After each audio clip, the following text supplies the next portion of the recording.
해가 힘있게 도듬갑게 하시옵소서. 아멘. 평온하였더라. 아멘. 할렐루야. 자, 오늘 이 말씀을 통하여서 하나님께 순종하고 또 하나님의 은혜를 받으시기를 주님의 이름으로 축복합니다. 그리고 오늘 하루 은혜로 시작해서 은혜로 마무리하시기를 주님의 이름으로 축복합니다. 자, 우리가 어제 담임 목사님과도 함께 나눴던 것처럼 우리 지난 여호수아서까지의 이야기를 2월 중에 마무리를 하고 이제 지난주서부터 사사기서의 말씀을 접어들었습니다. 여호수아서의 이야기는 가나안 땅의 정복 전쟁이었고요. 그리고 우리가 여호와를 섬기자라는 그 결심으로 마무리하는 내용이었습니다. 자, 그러면서 사사기로 접어들면서 이제 이 성경의 분위기가 전환이 되게 됐는데 사사의 시대로 넘어오게 되는 모습이 오늘의 본문입니다. 이 사사기에서의 사사 시대에서의 중요 쟁점이 무엇인가 하면 사사가 치리하는 시대라는 것입니다. 사사가 통치한다라는 것이거든요. 기본 전제를 우리가 먼저 좀 짚고 넘어갔으면 좋겠습니다. 첫 번째, 사사는 일단 왕은 아닙니다. 왕이 아니고요. 다만 왕의 명령을 수행하는 자가 사사입니다. 왕이 아니지만 왕의 명령을 수행하는 자가 사사다라는 것입니다. 자, 여기서 왕이라고 하면 다들 아시다시피 우리의 여호와 하나님 한 분이시다라는 것이죠. 하나님만이 우리의 유일한 왕이다라는 것입니다. 여호와 하나님은 우리 모든 백성들의 왕이 되십니다. 하나님께서는 이스라엘 백성들을 애굽에서 구출해내셨고 그리고 약속의 땅에 들어가서 땅을 기업으로 주셨습니다. 자, 그리고 그 땅 가운데에서 하나님을 섬기면 영원히 그 복을 누릴 것이다. 이제 약속까지 하셨죠. 자, 이제 그렇기 때문에 백성이 왕을 섬기고 왕이 백성을 또 사랑하고 통치하고 다스리는 것은 아주 당연한 순리입니다. 당연한 관계인 거죠. 자, 이 왕께서는 사사들을 백성들에게 보냅니다. 그래서 백성을 다스리게 하셨고 왕의 법도와 규례들을 알려주면서 지도하도록 사사를 보내셨습니다. 자, 이제 그렇게 되면은 이제 이런 결론이 나옵니다. 왕은 백성을 사랑하고 돌보아야 되고 그리고 백성은 왕을 사랑하고 왕의 명령에 충성해야 된다는 것이죠. 그리고 사사는 어떤 임무를 수행해야 되는가? 왕의 뜻에 충성하며 임무를 수행해야 된다는 것입니다. 어제 김인영 목사님과도 함께 나눴던 것처럼 이 사사는 그 시대마다 하나님께서 세워주시고 그 백성들을 구원하시는 이제 임무가 있는데 그 임무 속에서 하나님께 맡은 이 책임이 있다는 것입니다. 그 책임은 백성들에게 하나님의 율례와 법들을 잘 알려주어서 하나님께로 돌아오고 하나님의 백성으로 살아갈 수 있도록 하는 게 이 사사의 몫이다라는 거죠. 왕에게 충성하는 몫이다라는 것입니다. 자, 그렇기 때문에 왕과 백성, 이 사사, 이 세 역할이 자기의 역할에 책임을 다 잘한다면은 사사기는 행복하게 끝나는 좋은 신앙의 교훈서적이 됐을 뻔했습니다만 우리는 다 알고 계시다시피 이 사사기는 그렇게 좋게 끝나지는 않았습니다. 왕과 백성과 사사 중에서 자기의 책임을 잘 감당했던 분은 오로지 이 왕뿐이었습니다. 백성도 자기의 임무와 책임을 감당하지 못했고 또 사사도 자기의 임무와 책임을 감당하지 못했고 오로지 왕만이 하나님께서만이 백성들을 사랑하시고 끝까지 인내하시고 다시 또 훈계하시고 돌아오게 하시고 언약을 지키시고 끝까지 이행하시는 분은 하나님뿐이셨다라는 거죠. 왕과 백성과 사사 중에서 왕만이 그 당신의 일을 하셨다라는 것입니다. 하나님께서만이 하나님의 일을 하시는 줄 믿습니다. 또한 우리 가운데 있는 하나님의 일도 하나님이 다 하실 줄 믿습니다. 사사기서에서의 백성들은 하나님을 계속 배반했습니다. 사사들도 나중에 가면 갈수록 자기의 의, 자기의 정욕을 이기지 못해서 하나님 앞에서 자기의 의를 자꾸 쫓아갔던 불순종의 모습, 불신앙의 모습들을 보여주게 됐습니다. 오로지 하나님만이 지키셨다라는 것이죠. 자, 오늘 사사기에서는 이 하나님께서 왕으로 계신 중에도 사사를 통해서 백성들을 치리하시던 그때 사사 드보라가 치리하던 때의 이야기였습니다. 오늘의 본문은 사사 드보라가 하나님을 찬양하는 본문인데요. 간략하게 그 전후 배경을 조금 살펴보고자 합니다. 어제 나누긴 했지만 간단하게 보면 사사 에훗 이후에 백성들이 타락했습니다. 하나님을 가까이 했던 그 신앙은 잊어버리고 죄를 가까이 하게 됐습니다. 우상을 숭배하고 영적인 음란 속에서 타락했다는 것이죠. 자, 이 때문에 하나님께서 백성들을 어떻게 대하기를 결정하셨냐면 내쳐야겠다, 죽여버려야겠다가 아니라 깨닫게 하려고 하셨다라는 거죠. 하나님의 뜻은 깨닫게 하고 또 회개하게 하려는 데 있으신 줄 믿습니다. 하나님께서는 백성들에게 깨닫게 하기를 원하셨습니다. 가나안 왕 야빈에게 20년이라는 시간 동안 학대를 받았습니다. 이 이스라엘 백성들이 학대를 받으면서 어떤 걸 깨달았냐면 하나님께 부르짖자라는 것이었습니다. 그래서 이 20년의 시간 동안 많은 고통을 받고 하나님께 부르짖고 나서 20년이 지난 후에 하나님이 응답하셨다라는 것이죠. 자, 우리는 기억해야 될 것은 이 20년이라는 시간이 결코 하나님께서 외면하시고 귀를 닫으시거나 그냥 수수방관하시는 때는 아니신 줄 믿습니다. 지금 우리도 똑같습니다. 하나님의 응답이 잘 들리지 않거나 하더라도 하나님은 지금도 성실하시다라는 거죠. 아직 우리에게는 결과는 보이지 않다도 하나님께서는 불같이 일하신다라는 것입니다. 참 이것이 우리에게 소망이 됩니다. 우리의 불씨는 꺼지기 쉽고 또 우리는 상황 가운데에 조금만 바람만 불어도 촛불이 그 바람 앞에서 휘청휘청 되는 것처럼 우리의 소망은 계속 흔들릴지 몰라도 하나님의 열심과 그 성실하심은 활활 타오르는 불과 같아서 어제도 은혜를 베푸셨고 앞으로도 은혜를 베푸실 그 불과 같습니다. 오늘 우리의 삶 가운데 하나님의 불은 꺼지지 않습니다. 이 하나님의 성실하심이 우리 모든 성도님들의 삶 가운데 충만하시기를 주님의 이름으로 축복합니다. 자, 하나님께서는 이 20년의 시간을 어떻게 버티셨나라고 생각을 해보니 어쩌면 이 약물고 버티셨는지도 모르겠다. 왜냐하면은 하나님의 소원은 정말 이 시간만큼은 잘 훈련받아서 정말 다시는 죄를 짓지 않았으면 좋겠다라는 기대가 있지 않으셨을까, 이런 생각이 좀 들었습니다. 그런 점에서 이 악물고 시간을 버티신 거지 않을까. 그 20년이 지나고 나서 하나님 응답하셨을 때에 드디어 이 부르짖음을 들으시고 사사 드보라를 보내셔서 군대 지휘관 바락을 통해서 이 두 사람을 통해서 적들을 물리치시고 백성들을 구원하셨다라는 거죠. 자, 근데 적들이 만만치 않습니다. 가나안 왕 야빈에게는 철병거 900대가 있었다라고 하죠. 그 앞에서 떠는 것은 아주 당연한 상식입니다. 우리 담임 목사님과도 함께 나눴던 것처럼 상식입니다. 떨지 않는다 그러면 비상식적인 겁니다. 근데 신앙인들은 비상식적이죠. 하나님을 믿기 때문에 사람들의 상식과는 전혀 다른 차원으로 하나님이 하시기 때문에 그냥 아무렇지 않을 수 있는 겁니다. 하나님만 믿으시기를 주님의 이름으로 축복합니다. 철병거 900대쯤은 아무것도 아니라는 겁니다. 하나님께서는 이 철병거 900대를 이기셨는데요. 자, 어떻게 이기셨냐면 우리 김인현 목사님과 함께 나눴던 것처럼 비가 내렸다라는 또 성경적인 근거가 또 있더라고요. 그래서 이건 몰랐는데 그렇더라고요. 그래서 하나님께서는 그렇게 자연적으로 역사하시고 백성들 가운데 승리를 주시는 모습을 또 보게 됩니다. 자, 하나님께서는 백성들에게 바라신 뜻이 있었습니다.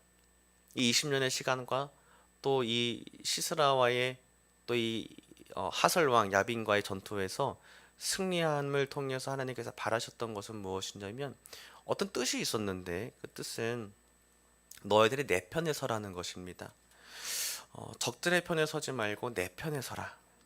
저들은 진짜 신이 아니다라는 것이지요. 우리 세상 가운데도 많은 우상들이 있습니다. 내가 너희에게 평안을 주고 내가 너의 삶의 문제를 해결해 줄 것이고 네 마음의 그 공허함을 내가 채워줄게 라고 하면서 물질로든지 어떤 평안으로든지 우리를 미혹합니다. 근데 우리 눈과 우리 귀에서는 사실 그렇게 괜찮아 보이지만 아니다라는 것이죠. 영원하지 않지만 진짜 영원하시고 유일하신 하나님은 여호와라라는 것입니다. 우리가 이것을 믿으시기를 주님의 이름으로 축복합니다. 자, 하나님께서는 가나안 왕 야빈을 멸하셨고 또 이 여사사 드보라와 바락을 통해 역사하셨습니다. 그리고 여인 야엘을 통해서 역사하셨다라는 것입니다. 오늘의 본문은 이 사사 드보라와 바락이 하나님을 찬양하는 본문입니다. 자, 13절을 한번 보겠습니다. 시작. 그때에 남은 귀인과 백성이 내려왔고 여호와께서 나를 위하여 용사를 치시려고 내려오셨도다. 아멘. 자, 사사드보라의 찬양처럼 백성들이 기억해야 될 건 뭐냐? 여호와께서 나를 위하여 우리를 위하여서 용사를 치려고 내려오셨다는 것입니다. 드보라가 경험했다는 거죠. 그 전까지는 이제는 하나님이 진짜 이렇게 역사하신다는 걸 보게 됐다는 것입니다. 그 전에는 정말 역사하시려나 싶었을지 몰라도 하나님이 정말 나를 도우시려고 내려오셨구나라는 것을 경험했다라는 것입니다. 자, 반면에 사람들은 하나님과 달리 자기의 책임들을 지지 못합니다. 하나님께서는 하나님의 일을 책임지시기 위해 직접 내려와서 역사하신다라고 고백했던 것처럼 이렇게 성실하게 역사하시지만 사람들은 그렇지 못하다라는 것이죠. 이런저런 핑계를 대면서 하나님의 편에 서지 않는다라는 것입니다. 본문의 14절부터 18절을 보면요. 띄워주지 않으셔도 됩니다만 14절 18절에 보면 에브라임 지파, 베냐민, 므낫세, 스불론, 이사갈 지파는 하나님 편에 서서 싸웠습니다. 하지만 반대로 수소방관하거나 이런저런 핑계를 내면서 하나님 편에 서지 않은 사람들도 있었다라는 것이죠. 그 지파는 르우벤 지파, 길라 지파, 단 지파, 아셀 지파가 있었다라는 것입니다. 전쟁에 참여하지 않았습니다. 수서방관하거나 이런저런 핑계를 대면서 말이죠. 결국에는 하나님의 편에 서는가, 하나님의 편이 아니라 우상의 편에 서는가, 이 둘의 싸움인데 아주 아니란 생각이 하나님을 대적하는 결과로 이어지게 됐다는 것입니다. 같은 형제의 싸움입니다. 우리 같은 핏줄의 싸움이기 때문에 내가 같이 도와서 싸울 법하지만 그게 아니라 내 목숨에 생명이 걸리니 내 목숨 부지하려고 하나님을 대적하는 모습하게 되다라는 것이죠. 예수님 말씀에 십자가를 지기 위해서는 자기를 부인하라 하셨습니다. 그렇기 때문에 자기 일 때문에 집으로 돌아가는 자 또는 내 일 때문에 하나님을 거부하는 자들은 하나님의 일을 감당하지 못한다라는 무서운 사실이 있습니다. 우리는 자기의 의를 부인해야 됩니다. 우리에게 아무리 생각이 많고 해야 할 일들이 많더라도 우리 가운데 가장 1순위로 잡아야 할 것은 하나님의 말씀, 또 하나님의 관계인 줄 믿습니다.